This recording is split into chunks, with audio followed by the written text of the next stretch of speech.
Hello students, welcome back to the journey of economics, and today we're going to start with the new chapter. The name of the chapter is elasticity of demand. Now इसके पहले हमने क्या किया था, demand analysis chapters को cover किया हुआ है, जिसके अंदर हमने लॉ ऑफ डिमांड और डिटरमिनेंट्स ऑफ डिमांड, ऐसे कौन से फैक्टर हैं जो डिमांड को अफेक्ट करते हैं, कौन से फैक्टर्स हैं जो डिमांड को इन्फ्लुएंस करते हैं, उनके बारे में हमने जाना। फिर उसके बाद उनके इफ़ेक्ट्स ऑफ डिमांड, जो substitution effect, income effect, price effect करके कुछ कॉन्सेप्ट्स हमने कवरअप किए हैं, और लाइक वाइज हमने बहुत सी चीज़ें कवरअप की हैं। बट डिमांड क्या होता है, कैसे वर्क करता है, वो सब चीज़ें हमने प्रीवियस वीडियोस में, प्रीवियस लेक्चर्स में हमने कवरअप की हुई हैं। आज जो हम स्टार्ट करने वाले हैं वो आपका है elasticity of demand. Now elasticity का मतलब क्या होता है? इलास्टिसिटी मतलब किसी भी चीज़ को खींचना, how much elastic it is. But economics में, डिमांड के केस में, इलास्टिसिटी का मतलब वो कितना चेंज हो सकता है। अगर मैं प्राइस स्लाइटली थोड़ा सा चेंज करता हूँ और डिमांड बहुत ज़्यादा चेंज हो रहा है, तो ये डिसीजन, ये पर्टिकुलर सिचुएशन बहुत ही इम्पॉर्टेंट है हमारे बिजनेस के लिए। इसे समझना कि हमारा जो छोटा सा स्मॉल एक्शन कितना रिएक्शन लेके आ सकता है। The small actions will going to bring how much reaction into the market, वो हमें जानना ज़रूरी है। हमने अब तक पढ़ा है कि प्राइस के डिक्रीज़ होने पे डिमांड इंक्रीज़ होता है, या प्राइस के इंक्रीज़ होने पे डिमांड डिक्रीज़ होता है। तो वो रिलेशन हमने अभी तक पढ़ी हुई है, जिसे बोला जाता है कि आपका अपोजिट और इन्वर्स रिलेशनशिप हमारा प्राइस और डिमांड के बीच में है। लेकिन यहाँ पे वो रिलेशनशिप है, एग्री, बट कितना प्रोपोर्शन एक्टिविटी होती है, कितना, कौन, in which way it will going to perform, it will going to measure, it will going to consider the same situation. So दो elasticity होती है, how much it will going to change होगा। मुझे पता है प्राइस मैं जैसे decrease करूँगा डिमांड मार्केट में इंक्रीज़ होगा, लेकिन कितना। So that how much question will be answered with the help of a elasticity of demand. ये जो कितना वर्ड है, इसका आंसर हमें कहाँ मिलता है? इलास्टिसिटी ऑफ डिमांड में। क्योंकि जैसे जैसे वहाँ पे इलास्टिसिटी होगी, ज़्यादा चेंज हो रहा है, कंज्यूमर्स अच्छे से रिएक्ट कर रहे हैं या कंज्यूमर्स रिएक्ट ही नहीं कर रहे हैं, सो वो चीज़ें हैं हमारी इलास्टिसिटी ऑफ डिमांड में कवरअप हुई हैं। तो जब भी हमें बिजनेस रिलेटेड डिसीजन लेना होता है, तब हम क्या करते हैं? हम डिमांड एनालिसिस को देखते हैं। तो डिमांड एनालिसिस में हमें पता है प्राइस के डिक्रीज़ होने पे डिमांड इंक्रीज़ होगा, और अदर फैक्टर्स के चेंज होने पे हमारा डिमांड चेंज होगा। लेकिन कितना चेंज होगा, वो चीज़ों पर भी ध्यान देना बहुत ज़रूरी होता है। क्योंकि अगर हमें पता होता है कि हमारा रिएक्शन बहुत ज़्यादा होने वाला है, या हमारा इलास्टिसिटी ऑफ डिमांड जो है ज़्यादा है, अगर प्राइस हम 10% से चेंज कर रहे हैं और डिमांड 10% से ज़्यादा चेंज हो रहा है, तो वहाँ पे हम बोल सकते हैं इलास्टिसिटी है, वहाँ पे डिमांड चेंज होता है। तो ये सिचुएशंस में हमें क्या करना है? हमें अपना डिसीजन उसी तरह लेना है जिस तरह हमारा डिमांड क्या हो जाए, उतने एक सर्टन स्टेज तक डिमांड हमारा चेंज हो। अगर मुझे चाहिए कि मुझे 20% से डिमांड इंक्रीज़ करना है, तो उसके अकॉर्डिंगली मैं अपने फैक्टर्स को चेंज करूँगा, ताकि वो इफ़ेक्ट, जो चेंज इन द फैक्टर है, उसका इफ़ेक्ट जो है डिमांड पे सिर्फ और सिर्फ 20% और 10% तक रहे, जितना मुझे चेंज करना है। तो इलास्टिसिटी ऑफ डिमांड चले शुरू करते हैं। As an economics point of view, why the demand is very important and why elasticity of demand is very important. Pay attention, जरा ध्यान देना। नाउ क्या बोला जा रहा है यहाँ पे? In the previous chapter we have seen the directions of a changes in the demand on the account of a change in the prices and the other determinants of demand. Now जो other determinants of demand है वो already हमने cover up किया हुआ है। क्या आता है उसमें? सब्स्टिट्यूट गुड्स के प्राइजेस, कॉम्प्लीमेंट्री गुड्स के prices, advertisement, then your change in taste preferences and consumers preferences, consumers taste, then price expectation about the future, uncertainty, government taxes, बहुत सारी ऐसी चीज़ें हैं जो हमारे डिमांड को क्या करती हैं? अफेक्ट करती हैं। तो ये सब चीज़ों के बीच के रिलेशनशिप ऑलरेडी हमने पढ़े हुए हैं। अब आज हमें क्या पढ़ना है? The elasticity of a demand help us to estimate the magnitude of a change in the demand with respect to the change in any of the determinant of demand. यहाँ पे हम मैग्नीट्यूड चेंज करें, changes in the magnitude will going to measure, जो कितने से change हो रहा है। ज़्यादा प्राइस के चेंज होने पे डिमांड सिर्फ स्लाइटली चेंज हो रहा है, आगे बढ़ रहा है या कम हो रहा है, तो उसे इनइलास्टिक बोलते हैं। और प्राइस को हमने थोड़ा सा चेंज किया और डिमांड बहुत ज़्यादा चेंज हो गया, या डिमांड बहुत ज़्यादा इंक्रीज़ हो गया या डिक्रीज़ हो गया, तो उस सिचुएशन को इलास्टिसिटी ऑफ डिमांड बोलते हैं। जिसे यहाँ पे क्या बोला जाता है? It is known as the estimates the magnitude of a changes in the demand. Then after, this information would help the firm in decision making with respect to the a price, promotion और production policies से related जो decision होता है वो हम ले सकते हैं with the help of elasticity of demand. Suppose मैं एस्टिमेट कर रहा हूँ कि आने वाले दिनों में एक फेस्टिवल है, वो फेस्टिवल के वजह से मेरे गुड्स एंड सर्विसेज का मार्केट में डिमांड बढ़ने वाला है। क्लास ज़रा ध्यान देना। सपोज़ मैंने एक एस्टिमेशन किया कि आने वाले दिनों में मेरे गुड्स एंड सर्विसेज का डिमांड बढ़ेगा क्योंकि सामने फेस्टिवल है, तो वो फेस्टिवल की वजह से मेरे गुड्स एंड सर्विसेज का डिमांड बढ़ेगा, लेकिन कितना बढ़ेगा वो डिपेंड करता है मेरे इलास्टिसिटी ऑफ डिमांड पे। अगर मुझे पता चला कि हाँ अप्रॉक्सीमेटली 100 यूनिट से बढ़ने वाला है, तो मैं उसके इर्द गिर्द उसके ही रेंज में 100 के रेंज में या तो 90, 110 और 120 तक ही मैं क्या करूँगा, प्रोडक्शन करूँगा, जिससे मुझे ज़्यादा प्रोडक्शन करके ऑलरेडी स्टॉक भरने की ज़रूरत नहीं है। इफ़ आई एम अवेयर कि 100 तक एस्टिमेट हो सकता है इलास्टिसिटी ऑफ डिमांड के थ्रू, देन उतना ही प्रोडक्शन मुझे करके रखना है। ज़्यादा प्रोडक्शन करके मैं अपने goods and service raw material और ज़्यादा वेस्ट नहीं कर सकता, रॉ मटेरियल और other method inputs of a production और फैक्टर्स ऑफ प्रोडक्शन को। तो बेसिकली यहाँ पे क्या है, ये डिसीजन मेकिंग जो है आपके इलास्टिसिटी ऑफ डिमांड से ही रिलेटेड होते हैं। Now directly will going to start with the meaning. अब चलते हैं, थोड़ा पढ़ते हैं कि हमारे बिजनेस इकोनॉमिक्स के टेक्स्ट बुक में क्या दिया गया है। सो इलास्टिसिटी का मतलब होता है the elasticity of a demand for the commodity measures the proportionate और the percentage change in the quantity demanded due to the proportionate और percentage change in the determinants of demand.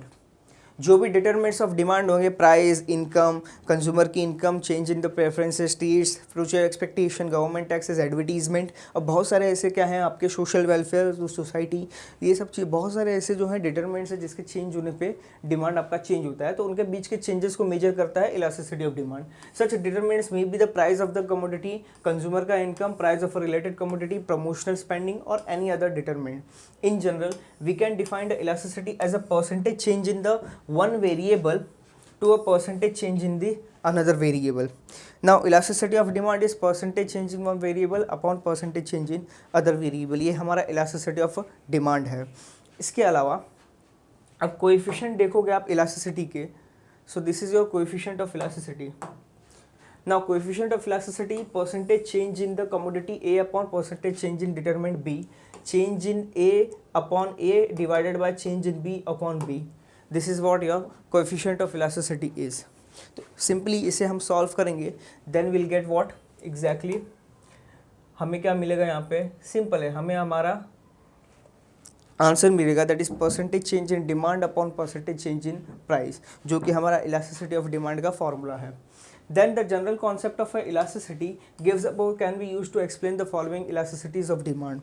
देखो elasticities का मतलब क्या है कि डिमांड कितना change होता है आपके डिटरमिनेंट के चेंज होने पे, डिमांड आपका कितना चेंज होता है आपके डिटरमिनेंट के चेंज होने पे, वो होता है आपका इलास्टिसिटी ऑफ डिमांड।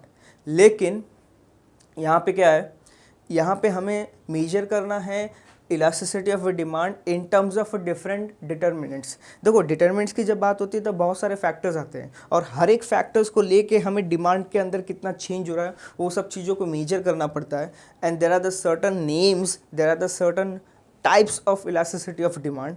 कुछ टाइप्स है इलास्टिसिटी ऑफ डिमांड के, जब हम एक एक अदर फैक्टर्स को कंसिडर करेंगे डिमांड के मेजरमेंट में, डिमांड के चेंजेस में जो स्टडी करने के लिए, that is known as elasticities. So यहाँ पे basically the first one is your price elasticity of demand. ये कि बहुत ज़्यादा पॉपुलर है, क्यों? क्योंकि प्राइस के चेंज होने पे डिमांड कितना चेंज हो रहा है, that is measured with the help of a price elasticity of demand. Price मैंने 10% से चेंज किया, डिमांड ज़्यादा चेंज हो रहा है या कम चेंज हो रहा है, वो डिटरमाइन क्या करेगा, वो कैलकुलेट कौन करेगा, प्राइस इलास्टिसिटी ऑफ डिमांड।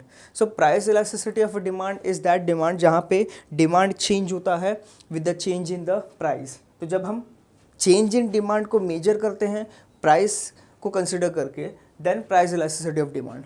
फिर इसके बाद क्या है आपका income elasticity of demand. Now demand कितना चेंज हो रहा है, डिमांड कितना चेंज हो रहा है इनकम के चेंज होने पे। कंज्यूमर का इनकम चेंज हुआ, डिमांड भी क्या हो गया, चेंज हो गया।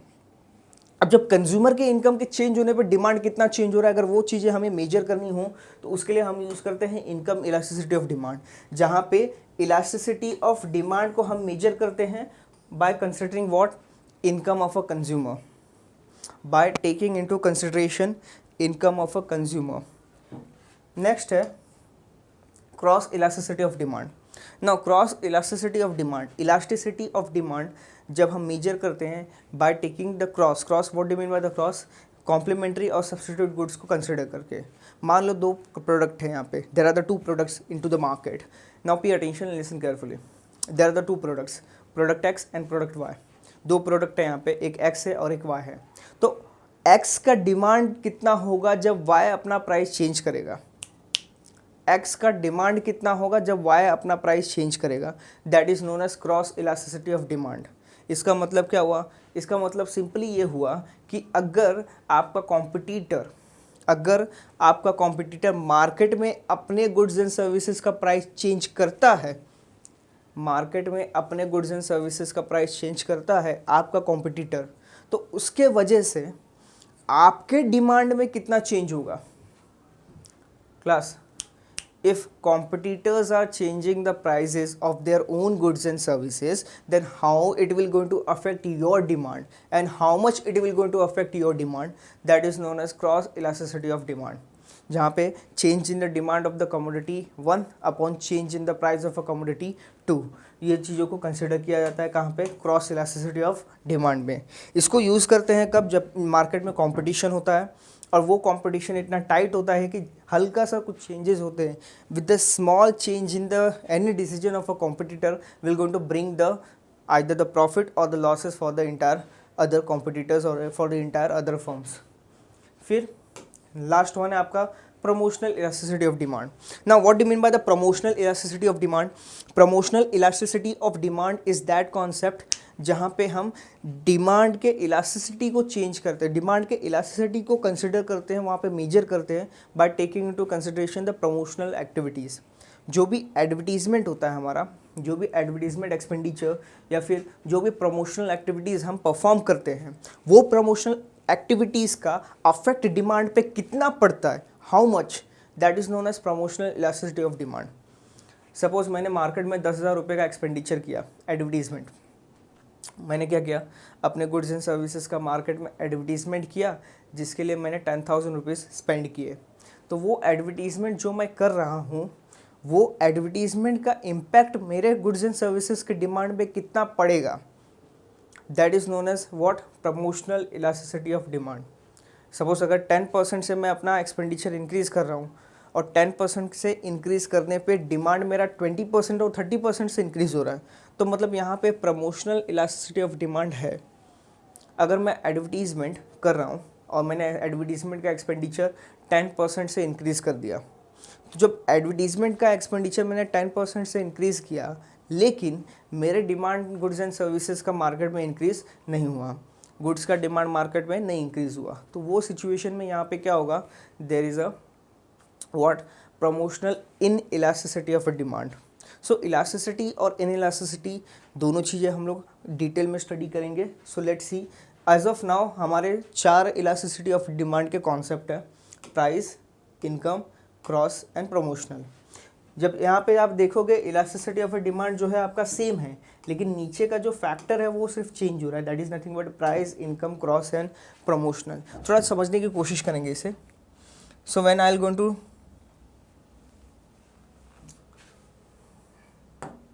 देखना जरा, जब मैं बात करता हूँ प्राइस की, now price elasticity of demand में क्या होगा, प्राइस इलास्टिसिटी ऑफ डिमांड में आपका change in demand upon change in price, demand में जो चेंज होता है प्राइस के चेंज होने पे, और यू कैन से यहाँ पे percentage change in demand upon percentage change in price. फिर इनकम में क्या होता है, इनकम इलास्टिसिटी ऑफ डिमांड में percentage change in demand upon percentage change in income. फिर आता है आपका cross elasticity. Now cross elasticity में क्या होता है, it's nothing but a percentage change in commodity, change in demand of let's say commodity x upon percentage change in price of commodity y. This is what, this is exactly your formula. ये कुछ ऐसे होता है। और सीधा simply हमें क्या करना है, सिर्फ आप देखोगे तो प्राइस के केस में नीचे प्राइस आ रहा है, इनकम के केस में नीचे इनकम आ रहा है, क्रॉस के केस में नीचे क्या हो रहा है, डिमांड फॉर द एक्स, तो नीचे आएगा प्राइस ऑफ वाई। और लास्ट हमारा जो है that is nothing but the promotional elasticity of demand. Promotional elasticity of demand के केस में क्या होता है, चेंज इन डिमांड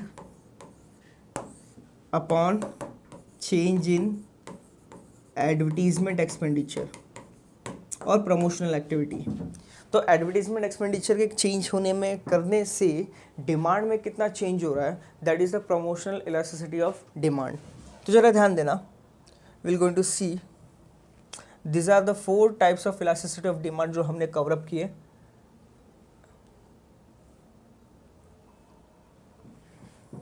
इसके बाद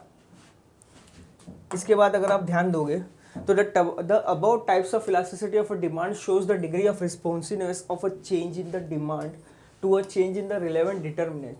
Now relevant determinant means what? जैसा मैंने आपको बताया, प्राइस के केस में प्राइस, इनकम इलास्टिसिटी के केस में इनकम, और क्रॉस के केस में कमोडिटी, कमोडिटर के कमोडिटी का प्राइसेस, एंड लाइकवाइज आपका प्रमोशनल के केस में advertisement. So the coefficient of demand elasticity का फॉर्मूला हमारा क्या है, percentage change in the quantity demanded upon percentage change in the relevant variable. जो उससे रिलेटेड वेरिएबल होगा उसके चेंज होगा, वो चेंज होता है तो उससे डिमांड कितना चेंज होता है, वो इलास्टिसिटी है। खैर आगे बढ़ते हैं हम, will going to start with the new topic जो कि है आपका प्राइस इलास्टिसिटी ऑफ डिमांड।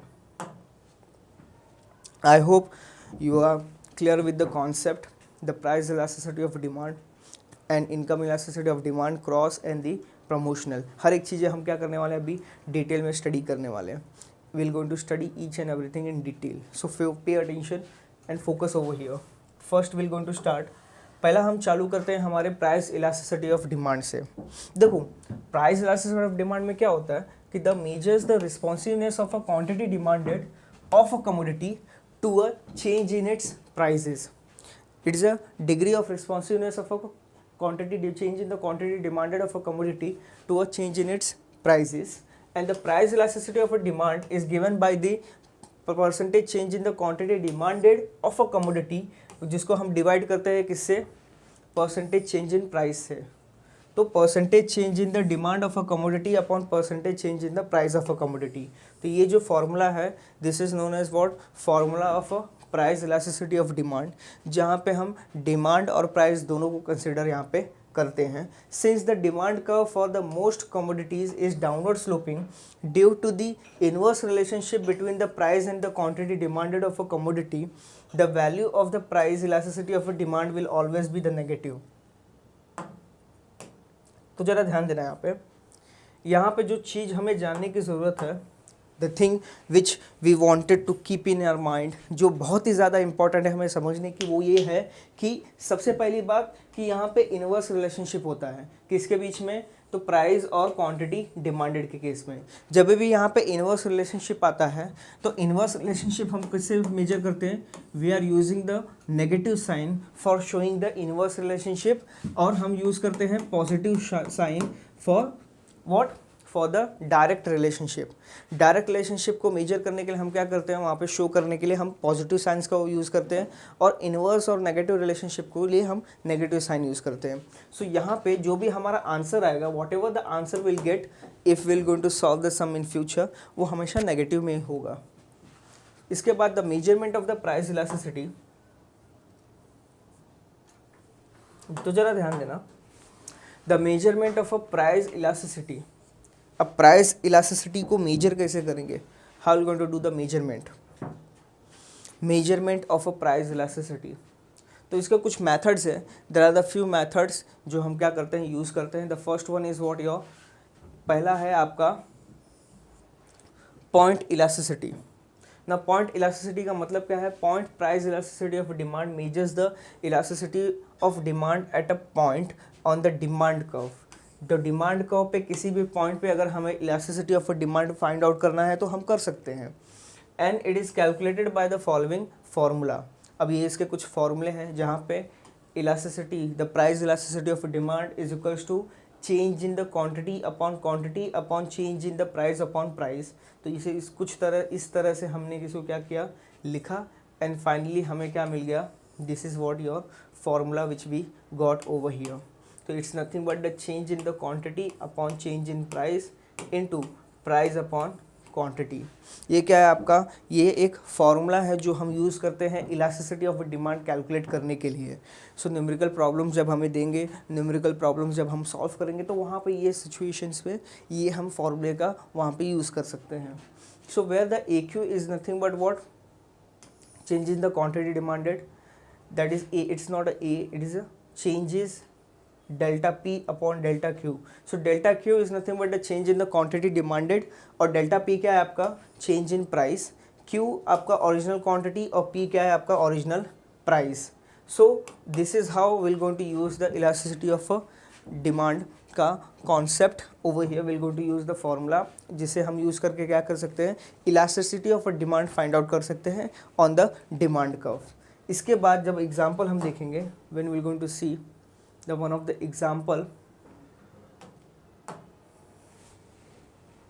अब यहाँ पे आप देखेंगे ज़रा,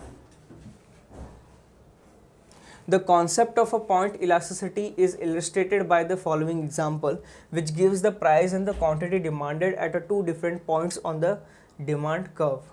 जहाँ पे प्राइस और क्वांटिटी डिमांडेड दी हुई है टू डिफरेंट पॉइंट्स पे, सेम डिमांड कर्व पे, सेम डिमांड कर्व पे, द सेम डिमांड कर्व पे हमें क्या दिया गया है, दो पॉइंट दिया गया है, एक पॉइंट ए और एक पॉइंट बी, जहाँ पे this is 5, this is 10, this is 50 and this is 80.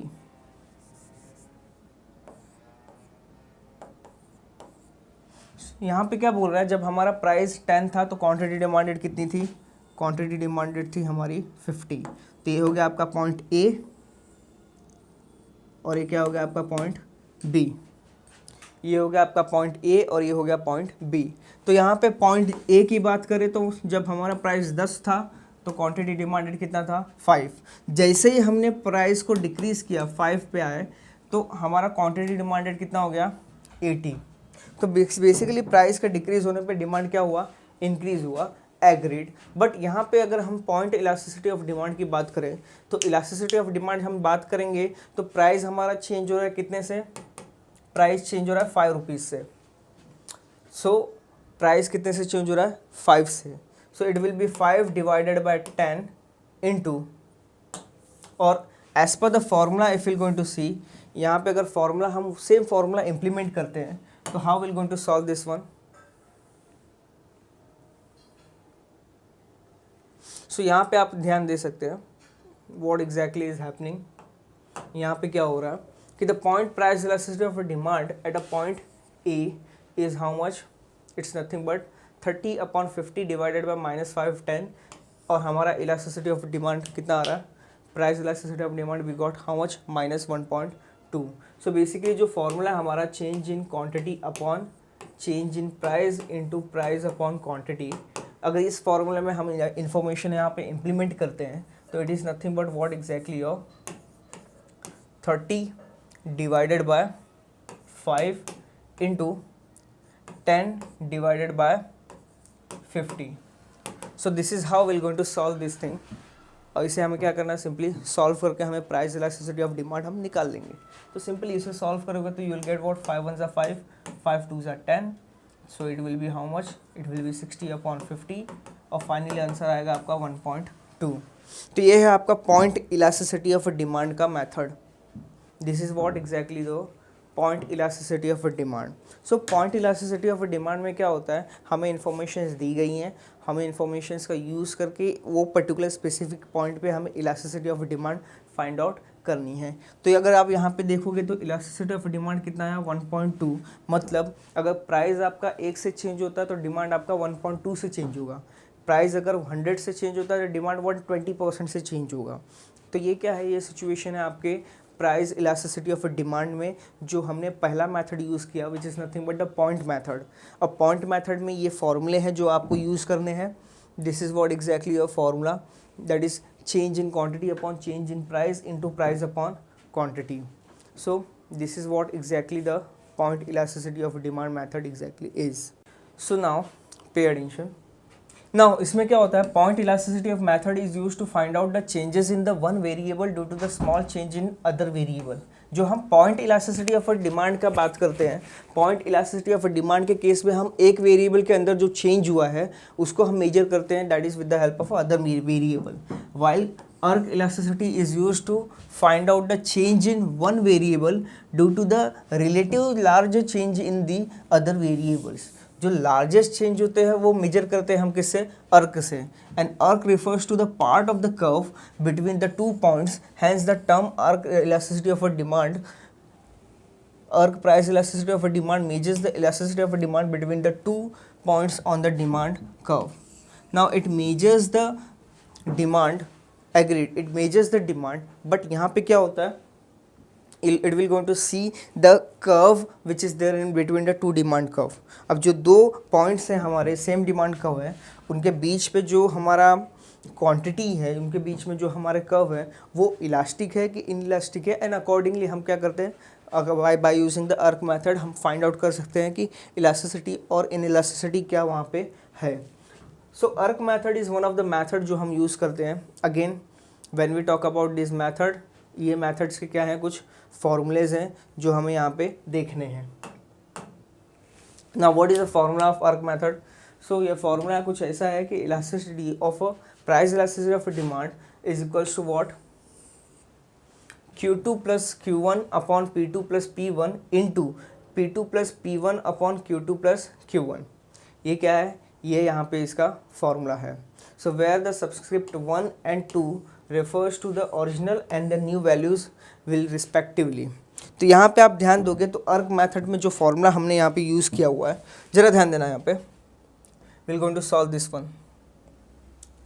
देखो जब हम बात करते हैं अर्क मेथड की, सो अर्क मेथड जैसा मैंने बताया, it is nothing but what exactly will going to see कि हमारा जो डिमांड कर्व पे दो पॉइंट्स के बीच का जो लाइन है, दो पॉइंट के बीच का कर्व है वो कैसा है, और उसे मेजर करने के लिए हम यूज़ करते हैं the formula which is nothing but what, elasticity, price elasticity of demand is equals to Q2 minus Q1 upon P2 minus P1 into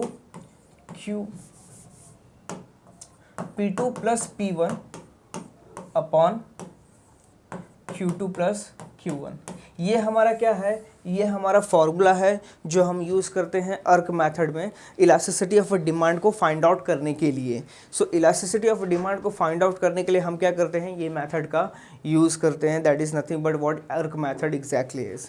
तो यहाँ पे ज़रा ध्यान देंगे, जब हमने सेम मेथड यूज़ किया, अब बात करते हैं जब यहाँ पे Q2 का मतलब क्या होता है, Q1 का मतलब क्या होता है, तो ज़रा ध्यान देना, यहाँ पे Q2 का मतलब होता है आपका न्यू क्वांटिटी, Q2 का मतलब होता है न्यू क्वांटिटी, और Q1 का मतलब होता है ओरिजिनल क्वांटिटी। इसका मतलब क्या होता है, Q1 का मतलब होता है ओरिजिनल क्वांटिटी और Q2 का मतलब क्या होता है आपका न्यू क्वांटिटी। ना ओरिजिनल क्वांटिटी का मतलब क्या होता है, ओरिजिनल क्वांटिटी मतलब वो क्वांटिटी जो पहले से थी, और न्यू क्वांटिटी का मतलब जो अब भी हुई है। सो अगर हमने सेम एग्जांपल लेना है यहाँ पे, तो हमें as per the example which is given in the text book, same example हम लेके इसे सॉल्व करते हैं अर्क मेथड से। तो यहाँ पे दो पॉइंट्स है, पॉइंट ए और point B, price 10.5, quantity demanded 50 and 80। तो जरा ध्यान देना, एक है ए एक है बी, 10, 5, 50 और 80, ये हो गया डिमांड, ये हो गया आपका प्राइस, बरोबर, ये हो गया आपका डिमांड और ये क्या हो गया आपका प्राइस, दैट इज प्राइस और डिमांड। अब यहाँ पे हमें क्या करना है, हमें यूज़ करना है अर्क मेथड। अब अर्क मेथड के फॉर्मूला क्या है, Q2 minus Q1 upon P2 minus P1 into P2 plus P1 upon Q2 plus Q1। अब यहाँ पे होगा क्या, अब ये फॉर्मूले के हिसाब से अगर आप ध्यान दोगे तो यहाँ पे हो क्या रहा है, व्हाट एग्जैक्टली इज हैपनिंग। तो ये जो P2 P1 है यानी Q1 Q2 है, तो जो 1 है 1 रिप्रेजेंट्स द ओरिजिनल और 2 का मतलब क्या होता है, जो नया है। तो ये हमारा पॉइंट ए क्या है, पॉइंट ए हमारा ओरिजिनल है जहाँ पे 10 एंड 50 ये आपका क्या है, यहाँ पे this is what, this is exactly your P1 और ये क्या हो गया आपका Q1 और P5 क्या हो गया आपका P2 और ये T क्या हो गया आपका Q2। तो ये सेम एग्जांपल, सेम जो फिगर्स है, नंबर्स है, हमने क्या करना है यहाँ पे इम्प्लीमेंट करना है। तो ये क्या हो गया, this is 80 minus 50 divided by, now P2 minus P1 that is 5 minus 10 into P2 plus P1 5 plus 10 divided by Q2 plus Q1 that is 50 plus 80। so यहाँ पे अगर हम इसे फर्दर सॉल्व करेंगे तो यहाँ पे मिलेगा हमें 80 minus 50 30, 5 minus 10 minus 5 into 15 upon 130। अब सिंपली क्या करना है, हमें इसे सॉल्व कर देना है। जैसे हमने इसे सॉल्व करना है हमें क्या मिल जाएगा, हमारा आंसर मिल जाएगा। सो इट्स हाउ मच, सो देखते हैं, ये हो गया 30 अपॉन माइनस 5 इंटू 15 अपॉन 130। तो 5 1 ज़ा 5, सो 5 6 ज़ा 5 1 ज़ा 5, 5 6 ज़ा कितना हो गया आपका 30। सो 6 इंटू 15 अपॉन 130 और यहाँ पे माइनस का sign. So this is how it will get how much, 12 5s are 75, 12 6s are 90 upon 130 और इसे फर्दर सॉल्व करोगे तो आपको मिलेगा क्या, you will get the answer according to the arc method. So same अगर सॉल्यूशन हम यहाँ पे देखें तो ये सेम एग्जांपल को हमने अर्क मैथड से भी सॉल्व किया हुआ है। Now see the solution of arc method.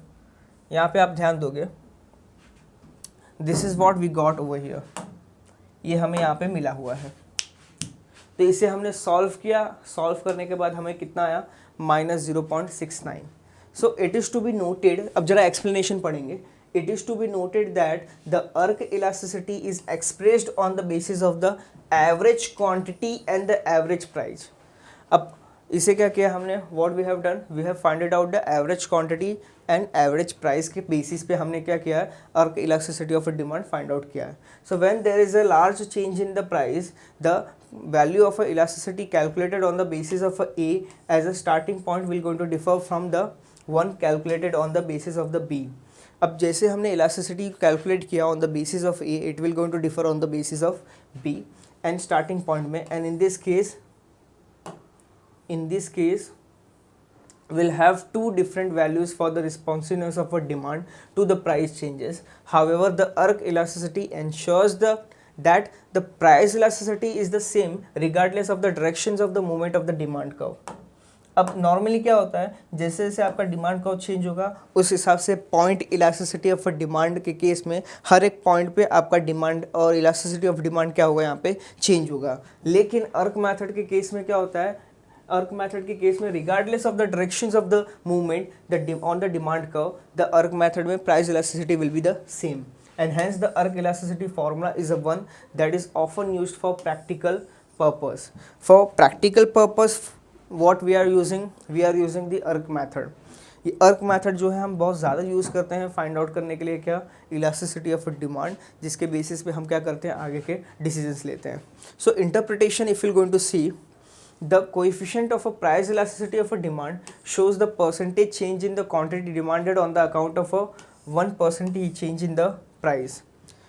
And for instance, if the price elasticity of a demand for a commodity X is minus 2.5, it means that the 1% change in the price of a commodity causes the 2.5% change in the demand। जैसा मैंने आपको बताया हुआ है कि अगर मान लो हमारा elasticity of a demand अगर 2.5 आता है, माइनस 2.5, तो इसका मतलब क्या हुआ, इसका मतलब ये हुआ कि अगर प्राइस आपका 1 रुपये से इंक्रीज़ हो रहा है तो डिमांड आपका 2.5 रुपये से डिक्रीज़ हो रहा है। If your price is increasing by 10%, your demand is falling by 25%। So ये क्या है, it will be shown with the help of a elasticity of a demand. तो अगर इलास्टिसिटी ऑफ डिमांड में अगर प्राइस आपका 1 रुपये से चेंज हो रहा है तो इसका मतलब है आपका डिमांड कितने से गिर रहा है, 2.5 ₹2.5 से। तो ये क्या है, this is what arc method में we are will going to use this words for interpretation of the demand और elasticity of a demand over here in case of business decision making. So likewise if you going to see the next one, this means that the 1% increase in the price of a commodity X leads to the reduction in the quantity demanded of a commodity X by 2.5%, and 2% increase in the price of a commodity X will going to lead to the 5.0% reduction in the quantity demanded of a commodity X। इसका मतलब क्या हुआ, अगर 1 unit अगर price change होता है तो 2.5 unit change होगा डिमांड का, और 2 यूनिट अगर चेंज होता है डिमांड प्राइस का तो 5 यूनिट चेंज होगा आपका डिमांड का।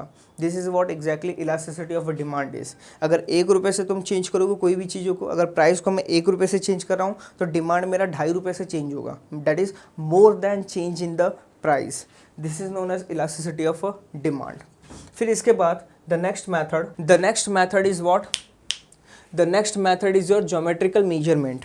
अब price elasticity of a demand जब हमें कैलकुलेट करना होता है तो हम यूज़ करते हैं किसका, बहुत सारे मेथड्स हैं, point, arc and your geometrical measurement. Now geometrical measurements में क्या होता है कि will going to use the segments wise on the same demand को, will going to use the some segments and हमें क्या करना है वहाँ पे फाइंड आउट करना है।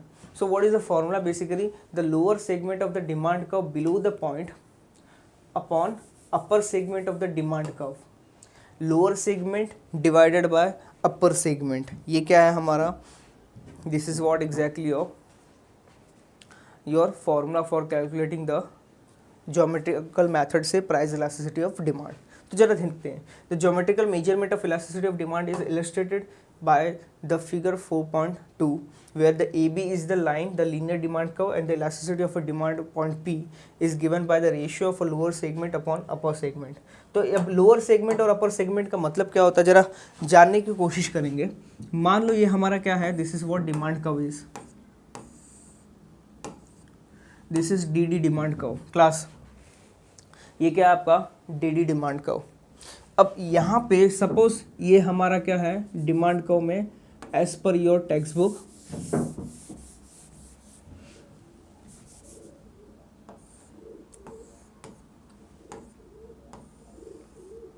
ये हो गया बी ए, यही कहीं क्या है आपका पॉइंट पी है। तो पॉइंट पी अगर यहाँ पे आ रहा है तो as per the geometrical method class, as per the geometrical method ये आपका हो गया क्या लोअर सेगमेंट, और ये पोर्शन क्या हो गया आपका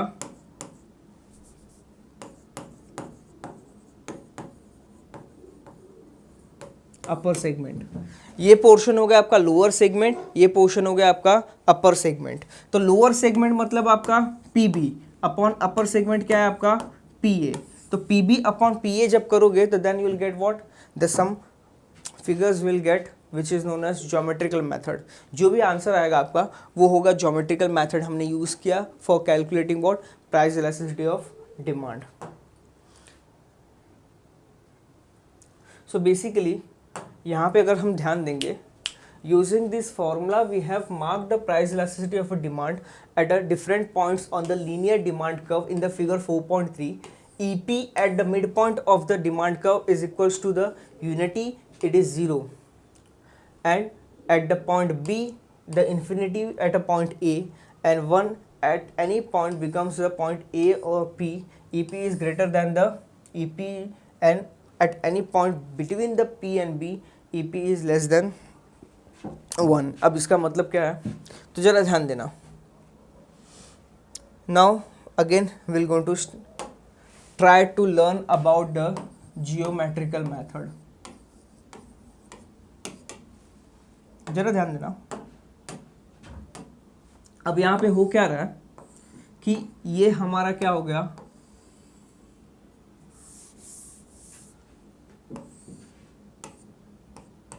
बी ए पी। अब यहाँ पे क्या है, यहाँ पे आपका elasticity of price elasticity of demand आपका इन्फिनिटी है, it is equals to infinity. ये पॉइंट पे elasticity of demand, price elasticity of demand basically ये क्या है आपका, इक्वल्स टू 0। यहाँ पे elasticity, price elasticity of demand आपका इक्वल्स टू 1 है। तो ये पोर्शन में, इफ इट इज़, ये पोर्शन में अगर हम लोग कैलकुलेट करते हैं तो इलास्टिसिटी इज, ये पोर्शन में इलास्टिसिटी इज लेस देन 1 है, और ये पोर्शन में इलास्टिसिटी आपका क्या है, it is greater than 1। So this is exactly the explanation जो वहाँ पे दिया हुआ है कि हमने क्या करना है, हमने सीधा यूज करना है क्या, lower segment upon upper segment. ये जो फॉर्मूला है हमारा lower segment upon upper segment, ये फॉर्मूला हमने क्या किया यहाँ पे यूज़ किया है for calculating what, for calculating the elasticity of a demand, price elasticity of a demand. तो किसी भी पॉइंट पे अगर सपोज मान लो हमें elasticity of a demand find out करना है पी पे, तो लोअर सेगमेंट लेंगे और अपर सेगमेंट लेंगे, कैलकुलेट करेंगे तो हमारा इलास्टिसिटी ऑफ अ डिमांड कितना आएगा, 1, क्योंकि ये मिड पॉइंट है। ठीक वैसे अगर हमने पॉइंट बी पे करना है तो lower segment upon upper segment, तो यहाँ पे लोअर सेगमेंट है ही नहीं, तो यहाँ ये केस में क्या होगा, in this case lower segment will be 0 upon upper segment. इसका मतलब फाइनली क्या आएगा, आंसर 0 ही आएगा। इन द सिमिलर मैनर ये सिचुएशंस में क्या है, लोअर सेगमेंट तो हमारे पास है लेकिन अपर सेगमेंट 0 है, जिसका मतलब क्या होगा, ये इन्फिनिटी। और ये केस में ए से पी के बीच में कहीं पे भी अगर हमें elasticity of demand find out करना है तो कहीं पे भी अगर हम फॉर्मूला यूज़ करके elasticity of demand find out करेंगे, then whatever the answer जो हमें मिलेगा यहाँ पे, it will be greater than 1, ये 1 से बड़ा ही होगा। In the similar manner, from P to B, if you're going to see whatever the answer you will get when you're going to calculate the price elasticity of a demand by using the same lower segment upon upper segment, जो भी आपको answer आएगा वो आपका less than 1 ही रहेगा। अगर आप किसी भी पॉइंट पे P और B के बीच में कहीं पे भी आप अगर ज्योमेट्रिकल मेथड से elasticity of demand find out करते हो तो this is what exactly the situation. ये आपका क्या है, पूरा एक चार्ट है जो वहाँ पे एक्सप्लेन किया हुआ है। So this is how what we have completed with the geometrical method of calculating the price elasticity of demand. तो आज हमने क्या क्या किया, आज हमने इलास्टिसिटी ऑफ डिमांड को स्टार्ट किया। इसका मतलब क्या होता है, प्राइस के चेंज होने पे डिमांड कितना चेंज होगा, that is nothing but elasticity, जहाँ पे 4 इलास्टिसिटी ऑफ डिमांड होते हैं, price, income, then promotional and the cross. तो on the basis of determinants of demand आपके इलास्टिसिटी ऑफ डिमांड के कॉन्सेप्ट आप खुद भी बना सकते हो। इसके बाद प्राइस इलास्टिसिटी ऑफ डिमांड में हमने स्टार्ट किया the very most important 3 thing, this which is nothing but the methods of calculating the price elasticity of demand. First है आपका पॉइंट मैथड, सेकंड जो बहुत important arc method, and third जो अभी हमने कंप्लीट किया which is nothing but the geometrical method. So today what all of you will going to do, you will just going to revise the elasticity of a demand, and in the next lecture we will going to continue with the same. So this is how we have completed our session. Thank you.